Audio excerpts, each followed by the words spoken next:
My name is Ying Qian. I'm a postdoctoral fellow at the Australian Centre on China in the World at ANU. And today I will be interviewing Professor Jocelyn Chey on the Australian-China early relations. Professor Jocelyn Chey went to China for the first time in 1972 already, and then in 1975 she went again as the Cultural Counsellor for the newly established Australian Embassy. Professor Chey, could you tell me a bit about your experiences when you first went to China as a Cultural Counsellor? What were you hoping to achieve, and how was the work like? Thank you for the question. I'm hard to imagine what it was like going to China in 1975. It was like going to the other side of the moon for me and for most people outside China, because China had been cut off from the world with what we used to call the bamboo curtain for so long, and there was so much suspicion and so much mistrust of China. And then, of course, so many dreadful things had happened in China during the Cultural Revolution.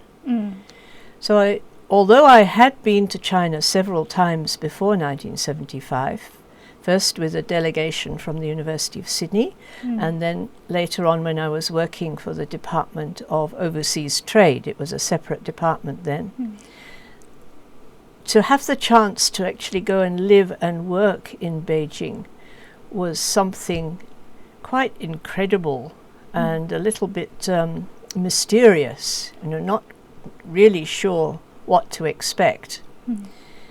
And I had all kinds of advice, personal level advice about don't go, especially, don't take your family there.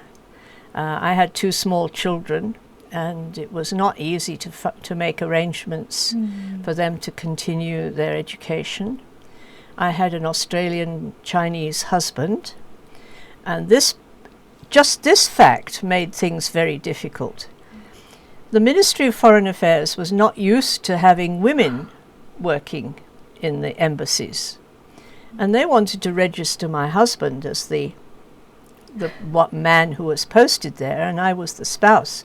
And I had one of the very first arguments I had with the ministry was about this, just simply about the order of the names and what name they would put me down. I mean, my surname is Chey. That's a funny kind of anglicization of Chinese surname Qi, Zhengqi de Qi.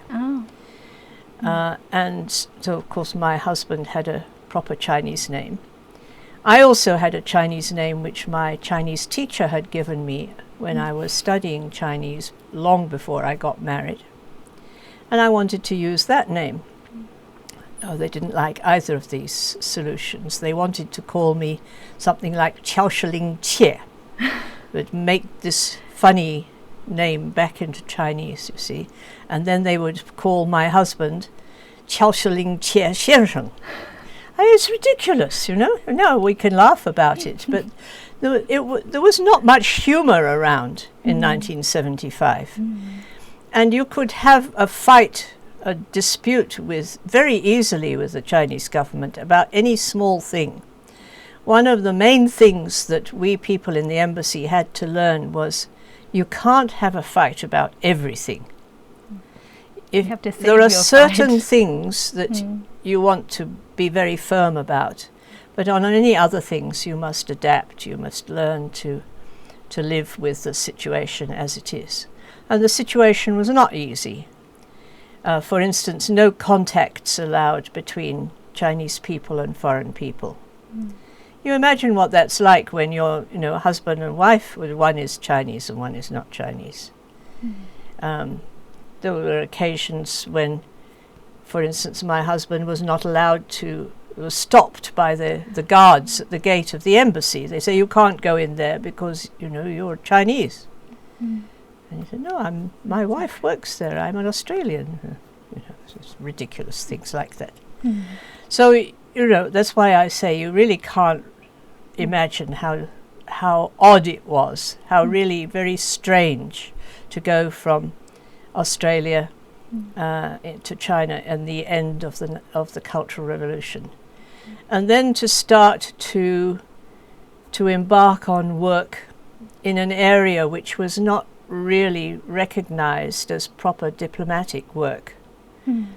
I must say, although I was my title was called Cultural Counsellor, I was also in charge of science and academic exchanges, of teacher and student exchanges, of information work. That's always very sensitive. I mean, what do you mean by information? But I mean, I actually just mean information. I don't mean anything sinister by it. So I used to say I'm in charge of everything except for politics and trade. And because it was a new area, lots of people in Australia were very enthusiastic about developing relations with China, but they also needed advice. I knew this from my days in the Department of Trade. Can you imagine, for instance, when I was working in Department of Trade, I had a letter one day from a lady who said, if we want Chinese people to buy more wool from Australia, we should teach them how to knit. And I will volunteer to go to China to teach people how to knit. My goodness, she had no idea at all.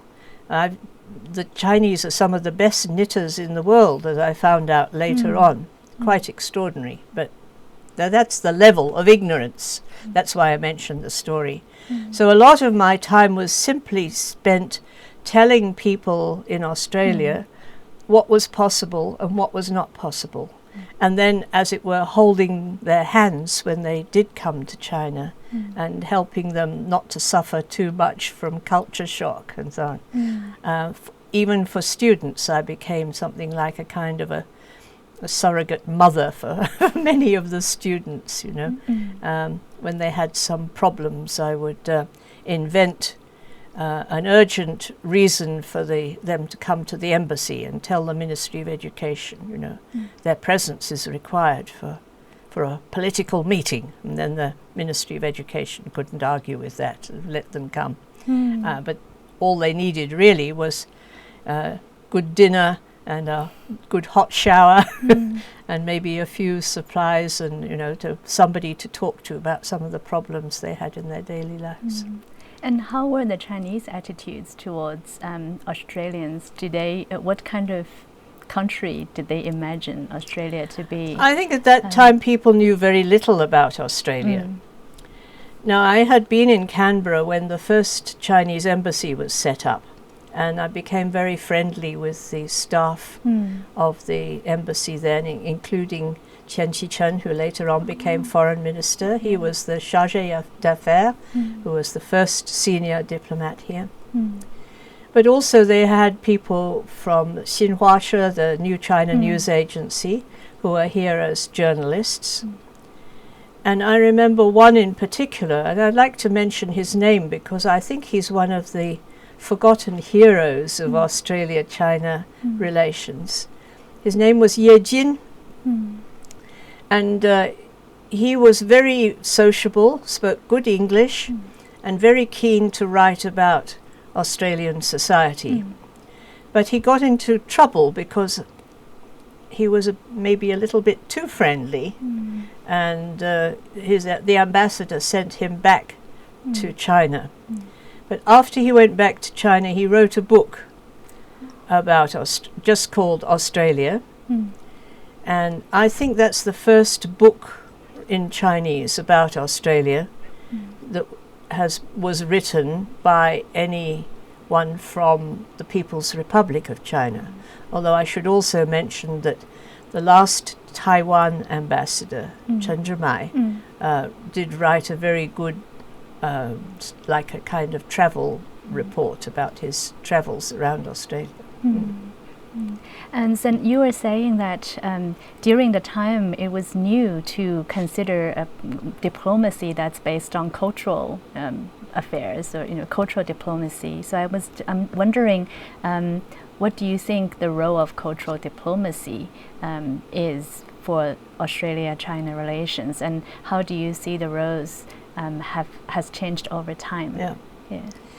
Well, I could spend a lot of time talking about what's the difference between public diplomacy and what's cultural diplomacy, but let's not waste time on that. I think that for both of them are like are second strings to the kind of relations that one country can build with another one. You can have official diplomatic exchanges, and you can have commercial and military level exchanges. But cultural diplomacy is really aimed at exchanges between people and building understanding through culture. And I think the most successful examples of cultural diplomacy, and here I'm not just speaking about China, but generally, because I've considered the subject in a more general way, are those which arise spontaneously from people, rather than being imposed from a government saying, we think you should have an exchange of, let us say, opera, because opera may not appeal to the people in the other country. That's just I just take that example out of the air. But when artists from both countries can come together to create something, then they will learn from each other in the process of creating it. And what we've seen between Australia and China in the last 40 years has been that it's like a new kind of new culture is emerging now. We have artists who have worked in China and in Australia and producing some very interesting work. We have composers of music who create music that includes both inspiration from Chinese tradition and also Western tradition.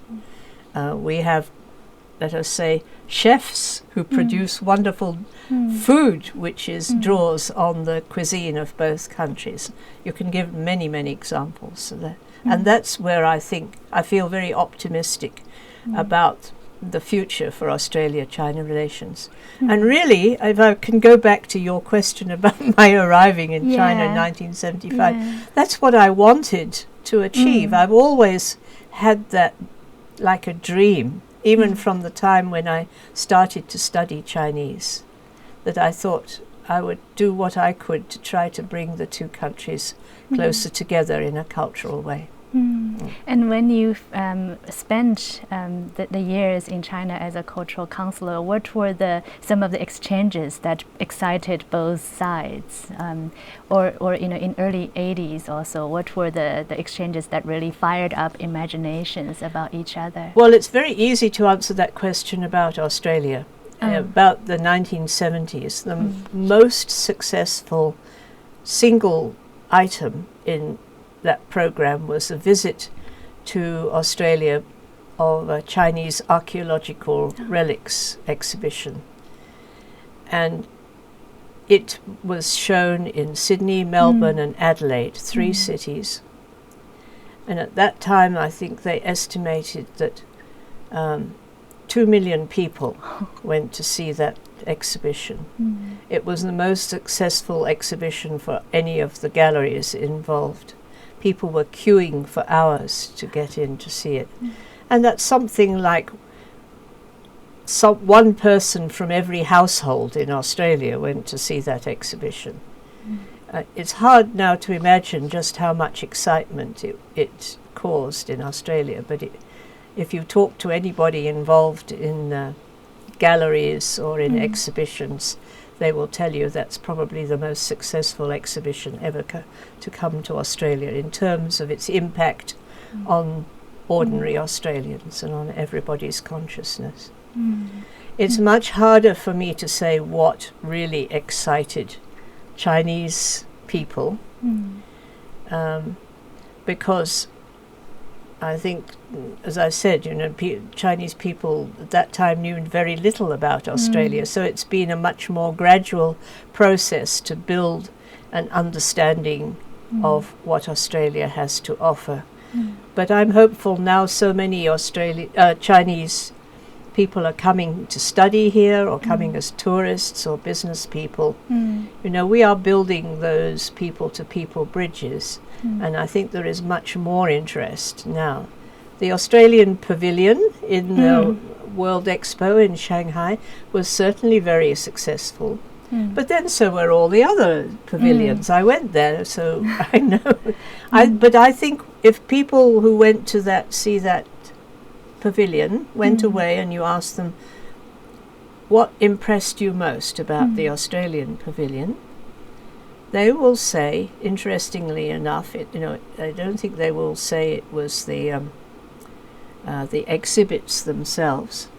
But first of all, we had a lot of volunteers there who were young Australians speaking very good Chinese and with a very good sense of humour and very casual way of just jollying the crowd along and making them feel welcome. I saw that, so I know it was happening.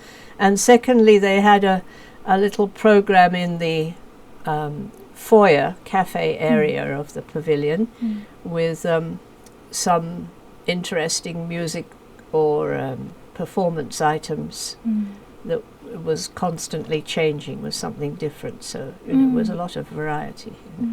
Yeah, I remember reading one article you wrote about defining Australian identity actually through these exchanges. So to discover what is good about Australia through seeing how Australia is appreciated by other people, and I think that's maybe one of the examples. Yes, that is a good example. It's also advantage of cultural exchange in that both discover more about themselves as well.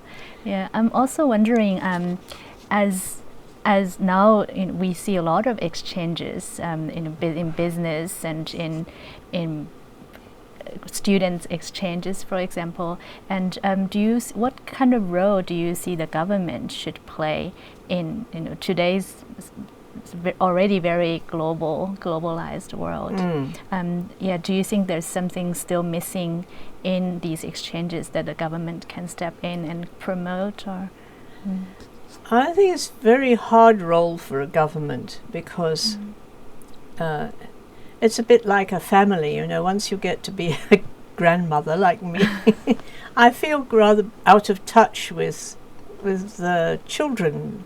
It's a different world for them.